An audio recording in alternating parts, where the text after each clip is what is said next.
পরিবার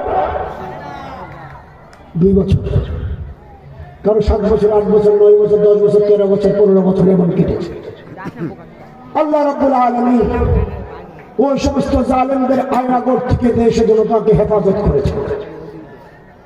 আল্লাহ তাদের থেকেও বাংলাদেশের জনগণকে আল্লাহ হেফাজত করছে, আলহামদুলিল্লাহ। ওয়ামান ইয়াত্তাকিল্লাহ, আর যারা কাকে ভয় করে, আউফ ইবনে মালিকের ছিল হযরত সালেম রাদিয়াল্লাহু তাআলা আনহু। সালেম রাদিয়াল্লাহু তাআলা আনহুকে কাফের সন্ত্রাসীরা গুম করে নিয়ে গেছে মরুভূমিতে, নিয়ে 4টা পিলারের মধ্যে ডান হাত এক পিলারে, বাম হাত আরেক পিলারে, ডান পা এক পিলারে, বাম পা আরেক পিলারে, 4 পিলারের মধ্যে হাত পা 4টাকে বেঁধে রেখেছে।